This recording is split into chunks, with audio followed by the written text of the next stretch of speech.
Boa noite. Então, hoje nós vamos falar sobre São Luís Maria Grego de Montfort e o Tratado da Verdadeira Devoção ao Santíssima Virgem. Vou dar uma breve introdução sobre a vida do santo, mas acho que é mais importante falar sobre o livro. Então, ele descobriu a vocação dele para a vida sacerdotal desde bem cedo, né? Depois de terminar o estudo formal. Recebi um WhatsApp aqui. Depois de ter terminado os estudos formais dele, ele já começou os estudos dele de filosofia e de teologia. E ele teve um diretor espiritual que foi o primeiro a falar com ele, né, de uma forma mais profunda, o primeiro que fez ele começar a ver a importância da devoção a Nossa Senhora, né? E durante a vida dele, ele estudou muito disso, inclusive ele foi bibliotecário em uma grande biblioteca lá na França, que permitiu, né, esse trabalho dele permitiu que ele estudasse muitos livros, né? Essa biblioteca era eu não lembro se era em um seminário ou um monastério, mas basicamente lá tinha muitos livros religiosos, né? Ele estudou boa parte deles, e lá ele aprofundou ainda mais o conhecimento dele sobre o papel da Santíssima Virgem no catolicismo. E ele, outra característica do sacerdócio dele, além do estudo sobre a devoção de Nossa Senhora, é que ele sempre teve a missão de pregar para os pobres. Então ele era um missionário, né? Ele tinha várias missões de pregar para os pobres. Teve tem uma história dele, de uma vez, ele acabou ficando até bem famoso durante a vida. Teve uma história que ele foi montar, eu acho que não tem, deixa eu ver qual é a palavra certa.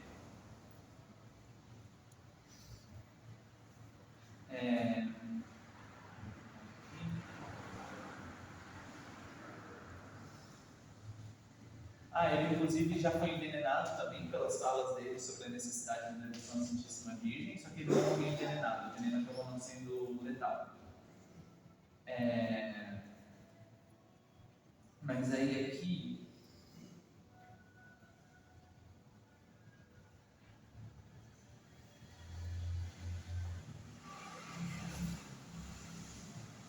ele ia construir um calvário. A história é essa aqui, ó. Durante vários anos ele pregou em missões na Bretanha a partir de Nantes e sua reputação como um grande missionário cresceu, e ele se tornou conhecido como Bom Pai de Montfort. Em Pointe-Château, ele atendeu milhares de pessoas para ajudá-la na construção de um grande calvário. Isso tornou-se a causa de uma de suas maiores decepções. Na véspera da sua própria bênção, o bispo local, depois de ouvi-lo, proibiu sua bênção por ordem do rei da França sob a influência de membros da escola jansenista, que era uma heresia que era muito popular na época na França. É relatado que, ao receber esta notícia, ele disse aos milhares que aguardavam a bênção: tínhamos a esperança de construir um calvário aqui, vamos construí-lo em nossos corações, bendito seja Deus. Então ele era um missionário muito conhecido, mas ao mesmo tempo muito perseguido, justamente por defender as coisas certas, né? Na Igreja Católica, quem defende as coisas certas acaba sendo perseguido pelos maus sacerdotes e tudo mais. A corrupção, né, dentro do clero é uma coisa muito comum na Igreja há muito tempo já, né? E hoje em dia é mais comum do que, acho que é mais comum que nunca, né? Mas, enfim, ele também fundou a Ordem das Filhas da Sabedoria junto com Marie-Louise Fréchet e Catherine Brunet. Essa ordem existe até hoje. E aí ele morreu aos 43 anos, no dia 28 de abril de 1716, e ele foi beatificado e canonizado. Ele foi beatificado no dia 20 de janeiro de 1888 pelo Papa Leão XIII e foi canonizado no dia 20 de julho de 1947 pelo Papa Pio XII. Agora falando sobre esse livro, porque esse livro é uma devoção que ela tem se tornado cada vez mais popular. Ela tem um sinal externo que as pessoas usam, mas algumas pessoas não é obrigatório que se use depois de fazer a consagração, então tem pessoas que optam por não usar. e ela é uma devoção que eu particularmente considero muito necessária na busca da santidade, né? Eu trouxe aqui o livrinho, porque eu vou dar uma folhada aqui e pegar alguns tópicos importantes que ele fala. Mas a devoção ela funciona no seguinte, né? Tipo, a verdadeira devoção à Santíssima Virgem, ela é assim: você lê esse livro, depois que você lê esse livro, você faz uma preparação de 30 dias, e depois dessa preparação de 30 dias, você pega uma cadeirinha, né, uma correntinha que você pode colocar no pulso, no tornozelo, na cintura ou no pescoço, para simbolizar que você é escravo de Jesus por intermédio de Maria. Você também pode falar que você também é escravo de Maria, porque ser escravo de um é ser escravo do outro. Uma das coisas que ele explica nesse livro é que os dois sempre têm as mesmas intenções, né? Então, se você é escravo de um, necessariamente, quer dizer, consequentemente, você também é escravo do outro. E essa correntinha eu não fui consagrado ainda, mas eu já comecei a usar, né? Eu estou escolhendo um dia que eu vou ser consagrado ainda, né? Porque o dia que eu escolher, eu tenho que começar a minha preparação 30 dias antes.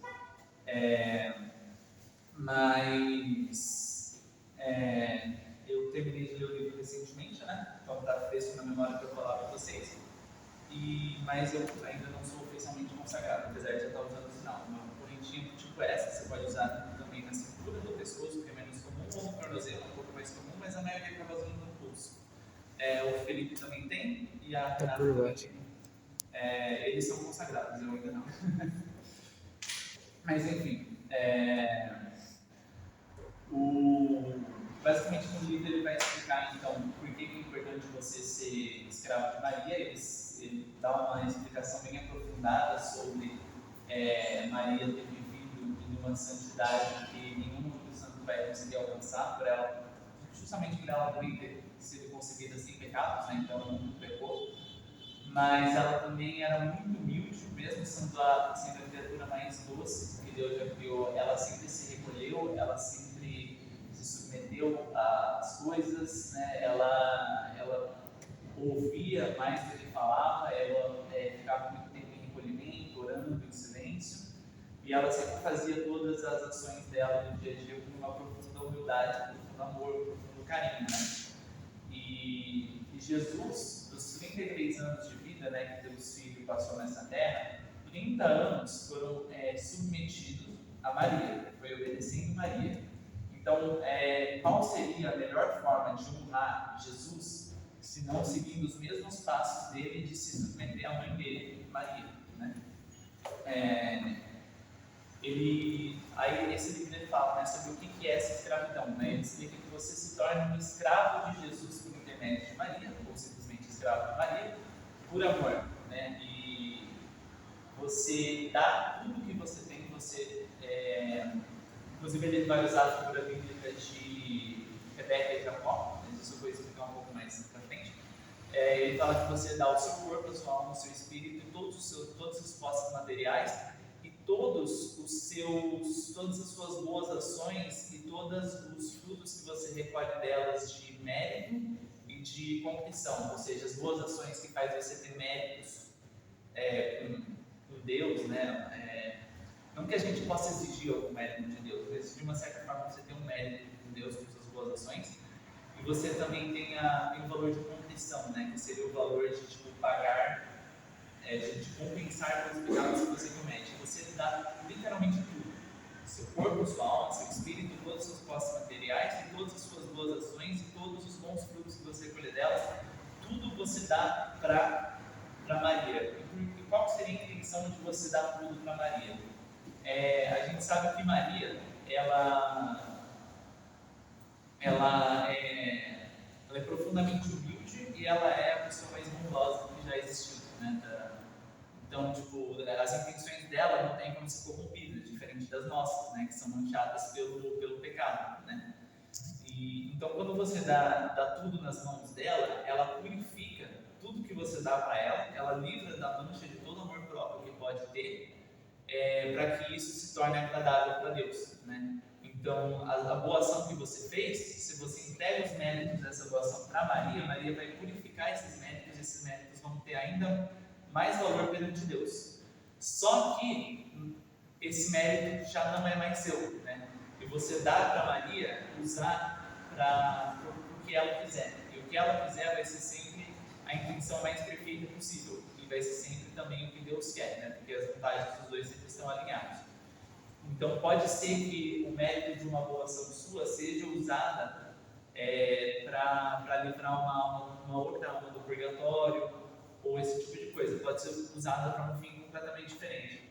E aí algumas pessoas podem se perguntar, mas se tudo de bom que eu tenho não é mais meu e eu dou para Maria, não significa que eu teria que passar mais tempo no purgatório, já que eu não tenho mais esses méritos? E aí o São Luís Maria Grima de Montfort rebate isso, falando que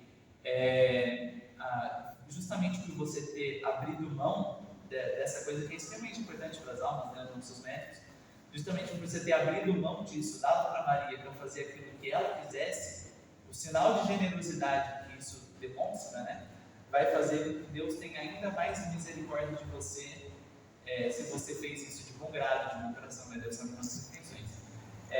Vai fazer com que Deus tenha ainda mais misericórdia de você e queira recompensar você ainda mais pela sua generosidade. E essa recompensa pela sua generosidade, muito pelo contrário, acabaria por fazer você ter ainda menos tempo no purgatório, não mais, por mais que os méritos já não te pertencessem, né? Aí o São Luís Maria Grima de Montfort também rebate algumas pessoas que podem se opor a essa devoção, né? Inclusive, uma das oposições a essa devoção foi essa que eu acabei de falar, né? O São Luís Maria rebate muito bem. Aí tem outras pessoas que vão falar que as práticas exteriores são vaidades. Ele rebate com uma passagem da Bíblia que fala que a santidade ela deve brilhar, né, para a glória do Senhor e para a santificação, para a conversão das almas, né? Então se você faz isso para as pessoas verem como você é uma pessoa boa, isso seria vaidade, isso seria muito chato. Mas se você faz essa devoção para glorificar o Senhor, e na intenção de que com a outra pessoa vendo, ela veja ali um farol, né, de santidade, de busca pela santidade, né, busca por se unir a Jesus, isso serve para glorificar ainda mais o Senhor e serve para te ajudar ainda mais na sua santificação, né? Aí tem vários outros contra-argumentos, né, no livro. Ele elenca alguns, né, algumas oposições que poderia ter essa devoção, e eu ficaria muito tempo aqui falando de todas essas oposições que podem ter, mas ele rebate todas elas muito bem aqui no livro. Aí ele traz a figura de Jacó e Rebeca. O irmão de Jacó era Esaú, né, se não me engano, e sim, o pai era Isaac, né? Sim. Ele traz essa figura e a história é basicamente essa.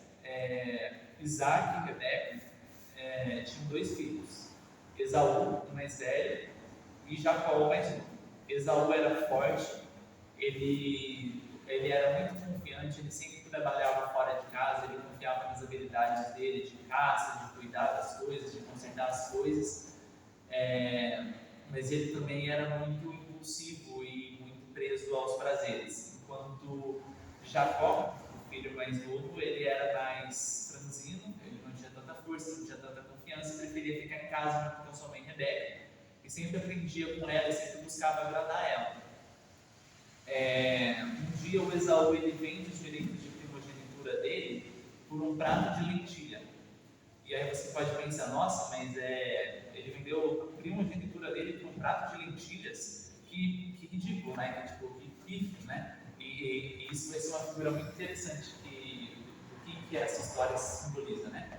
Mas enfim, seguindo, aí chega uma hora que Isaac, né, cansado, precisa morrer, ele vai abençoar o filho dele, né? Ele vai abençoar Esaú.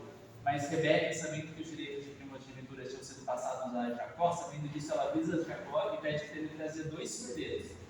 E Jacó não rebate ela, dizendo que um cordeiro está bom para satisfazer uma pessoa só, né? Que é o pai deles, que o pai dele ia abençoar ele depois de estar satisfeito, né? E ele simplesmente pega os 2 cordeiros em obediência, dá para a Rebeca prepara uma refeição que agrada a Isaac, e ela reveste, né, ela veste Jacó com as roupas de Esaú, com o perfume de Esaú, e ela reveste as mãos e o pescoço de Jacó com acho que é a pele do cordeiro, né, que ela usa para preparar.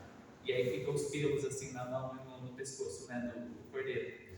E aí, quando o Isaac estava com a visão um pouco já deficiente, ele vai abençoar o filho dele, e ele achando, né, que é Esaú, só que ele ouve a voz de Jacó, e ele acha estranho, só que ele se aproxima e sente o perfume da roupa de Esaú, e fala, é você mesmo, meu filho. Ele pega na mão, né, sente os pelos na mão, né, que era do cordeiro que estava revestindo as mãos de Jacó, e fala, antes eu tinha minhas dúvidas, agora eu tenho certeza, é você mesmo, Esaú, eu te dou as minhas bênçãos, né. Nisso Esaú volta para casa e fica furioso sabendo que Jacó, sabendo que Isaac tinha dado as bênçãos dele para Jacó e não para ele, né.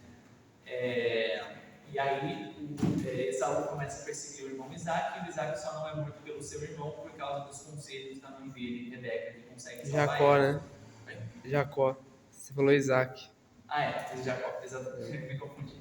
Jacó, o Esaú começa a perseguir o irmão dele, Jacó, que só consegue se salvar da morte pelas mãos do irmão por causa dos conselhos da mãe dele, Rebeca. Aí o que é essa figura, né? Qual que é a figura bíblica na opinião dos grandes sacerdotes? Isaac seria a figura de Deus, Rebeca seria a figura de Maria, Esaú é a figura dos réprobos, dos ímpios, e Isaac é a figura dos verdadeiros devotos de Maria, né? Aí falando sobre aquela história, né? Esaú vendeu o direito de primogenitura por um prato de lentilhas. Não é isso que um réprobo faz, vendendo a herança celeste dele pelos prazeres passageiros dessa terra? Os prazeres passageiros dessa terra não são uma coisa infinitamente inferior e ridícula comparada às bênçãos celestes? É por isso que a figura de Esaú representa também os réprobos, representa os pecadores, porque eles vendem uma coisa muito importante, uma coisa muito valiosa, por São Luís Maria ele usa essas palavras mesmo, por uma fumaça de glória, uma fumaça de prazer, uma fumaça de bem-estar, né? E Esaú também ele era muito confiante, né, nas próprias forças manuais. Isso representa também os réprobos, que são muito, muito habilidosos para as coisas da terra, mas são ignorantes para as coisas do céu. Enquanto Isaac era muito fraco para as coisas da terra, mas ele sempre buscando aprender e agradar a mãe dele, ele era muito talentoso para as coisas do céu. Por isso que ele representa os verdadeiros devotos de Maria, né? E aí quando Rebeca pede para Jacó trazer 2 cordeiros, esses 2 cordeiros representam o corpo e a alma do verdadeiro devoto de Maria, que entrega seu corpo e a sua alma para Maria, para que ela purifique eles com suas mãos virginais, livre eles de toda mancha de amor próprio e prepare um manjar que seja agradável ao paladar infinitamente superior de Deus, para que Deus tenha sempre mais misericórdia, mais compaixão dessa alma, enche essa alma de bênçãos, né? E para que essa alma seja mais preparada para alcançar a vida celeste, tenha até mais glórias na vida celeste, né? Então essa é a representação dessa figura bíblica, né? E deixa eu ver se eu acho mais alguma coisa interessante de ressaltar aqui no print. Estou pegando os pontos que eu mais lembro aqui, né?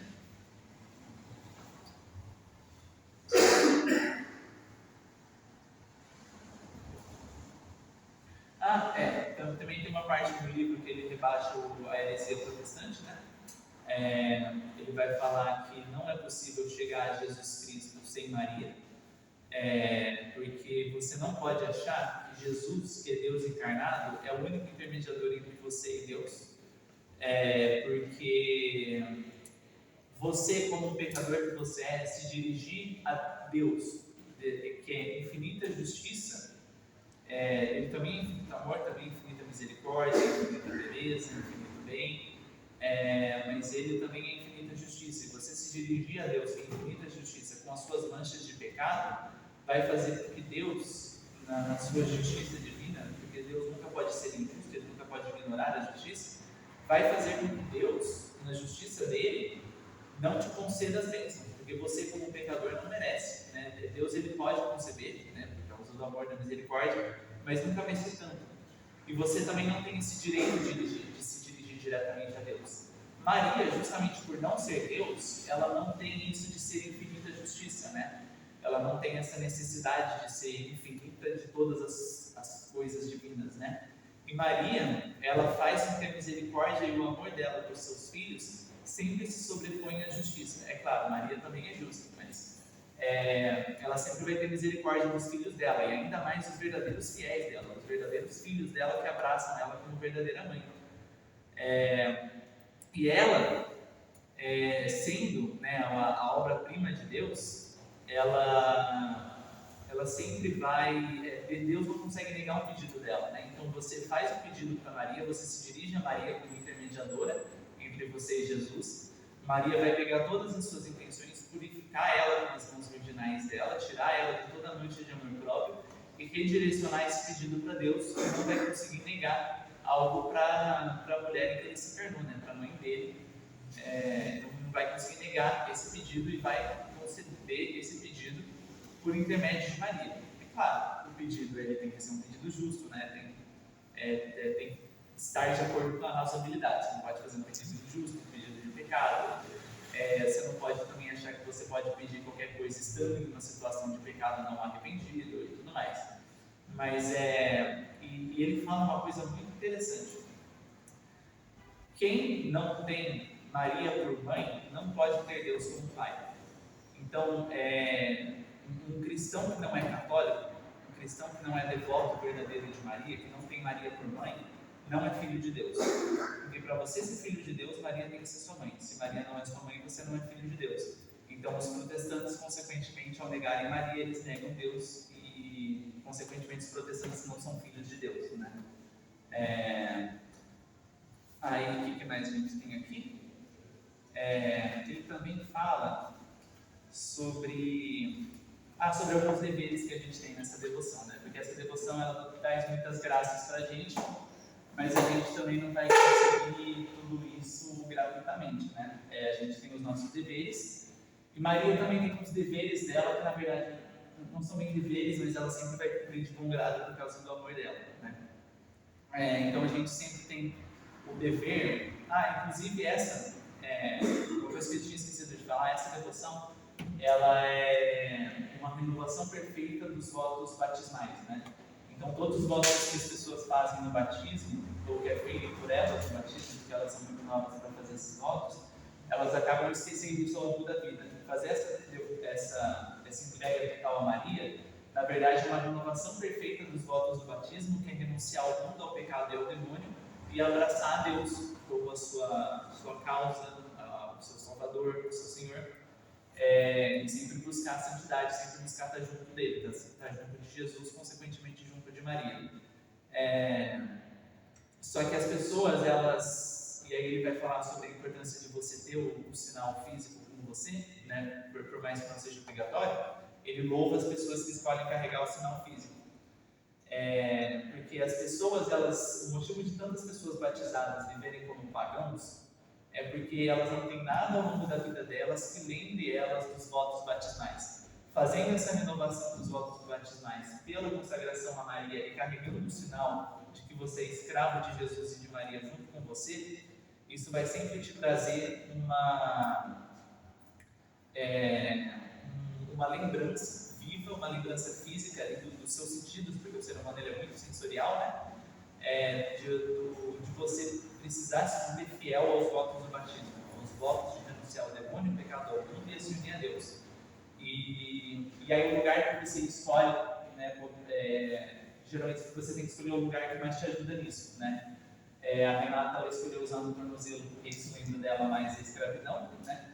E eu escolhi usar no pulso porque no pulso eu vejo toda hora. Eu sempre lembro que eu tenho que ser fiel aos meus votos, né? Os votos batismais e os votos que eu vou fazer quando eu me tornar verdadeiramente consagrado, né? Bom, enfim, perdi um pouco o fio na meada, deixa eu lembrar o que estava. Ele fala sobre Ah, sim, sobre os deveres, exatamente. Aí você vai ter, tem sempre esses deveres de renunciar ao demônio, ao pecado e ao mundo e assumir a Deus. E se você fizer isso verdadeiramente, dando verdadeiramente tudo que você tem a Maria, e sempre vão renovar isso, renovar as suas orações, falando Maria, sou todo seu, né? Nas orações, tem uma forma mais bonita, né, de falar isso, que inclusive está no livro também, tem a oração certinha. Mas basicamente o que você diz é que você é todo de Maria, e quanto mais você renova isso, mais verdadeiro se torna isso, né? Mais você vai reforçando essa devoção em você, não só na sua mente, mas também na realidade sobrenatural que te cerca, né? E Maria, né, ela também vai cumprir os deveres dela para você ter se dado a ela, né? E, de novo, não são bem deveres, ela não é obrigada, não sei se seria teologicamente correto dizer que ela é obrigada, que é um dever dela mesma, mas ela faz isso pelo amor de mãe dela. Né? Inclusive, São Luís Maria Grande de Montfort usa a figura no livro de você pegar todas as mães do mundo e o amor que todas essas mães sentem por seus filhos, essa mãe amaria muito seu filho. Né? Se você juntasse todas essas mães numa mãe só e todos esses filhos num filho só, essa mãe amaria muito seu filho. Ainda assim, não é nem perto do amor que Maria sente pelos filhos dela. Né? Então, o que ela vai fazer por você, se você se entregar a ela, é que ela sempre vai rogar por você, e a gente sempre se lembra que Deus não consegue negar um pedido de Maria. Ela sempre vai rogar por você, sempre vai te proteger do demônio, dos seus inimigos, dos inimigos da Igreja Católica, e ela sempre vai parar você nas suas situações mais difíceis e sempre vai buscar trazer você para a santidade. Igual Rebeca fez de tudo para que Isaac abençoasse Jacó, Maria vai fazer de tudo para que você receba as bênçãos celestes de Deus. Né? E aí uma observação final que eu queria fazer do sinal físico, né, para quem escolher carregar consigo, é que você sempre tem que abrir mão da vaidade desse sinal físico. Se você usa isso para as outras pessoas verem, de novo, da mesma forma que eu tinha falado, simplesmente para as outras pessoas verem, é vaidade, é melhor que você não use. Se você faz isso para as pessoas vendo isso, saberem que ali tem um verdadeiro devoto de Maria, então assim, assim como também, como eu falei, para te lembrar, né, da renovação dos votos batismais. E justamente por esse sinal não ser um sinal que deve ser levado com vaidade, você tem que ver qual que é a forma mais humilde para você de usar isso. Se você é uma pessoa que gosta de coisas brilhantes, né, coisas finas, brilhantes, igual geralmente as mulheres vão usar de correntinhas mais finas, mais brilhantes, mais adequado que elas usem uma corrente um pouco mais grossa e sem brilho. Os homens, como eles podem gostar de coisas um pouco mais brutas, assim, por uma questão de estilo, né, pode acabar gostando, pode ser que a corrente mais grossa e sem brilho se torne motivo de vaidade, né? E aí, nesse caso, seria melhor usar uma coisa um pouco mais discreta, um pouco mais delicada, sempre para combater a vaidade e estar de acordo com a verdadeira intenção daquele sinal, né? Que é te lembrar da renovação dos votos batismais. Bom, acho que o principal que eu tinha para falar é isso. Eu recomendo a todos que façam essa devoção, uma devoção muito boa que vai ajudar todos vocês no caminho da santidade. Então, é isso. Alguém tem alguma dúvida? Então, se a pessoa for ter vaidade, é melhor ela não usar. Se for motivo de vaidade, ou usar no lugar que ninguém veja. Quando você fala usar na cintura, tipo aqui, assim, no bolso. Então, tinha uma santa que ela realmente usava uma corrente. Na cintura inteira, assim, uma correntora. Eu acho que sim, ele não fala no livro, ele fala dessa santa no livro. Não. E no pescoço é tipo essa corrente que você está usando no pescoço agora, que seria algo que apertasse mesmo as pessoas. Não, acho que seria mais como popular É mesmo. tipo um sinal, não é pra... É só um sinal. Quando eu falo polar, tipo uma coisa que fica solta, não tipo uma gargantilha que tem que te apertar assim, sabe? É um sinal, exatamente. Mais alguma dúvida? Por que é usado o termo escravo e não servo, por exemplo? Porque é escravo mesmo. mesmo. O escravo, o servo ele ainda tem uma certa liberdade, o servo ele ainda é dono de si. O escravo ele já não é mais dono de si. Por isso São Luís Maria Grande de Montfort prefere usar esse termo. Entendi. Pronto. Pronto.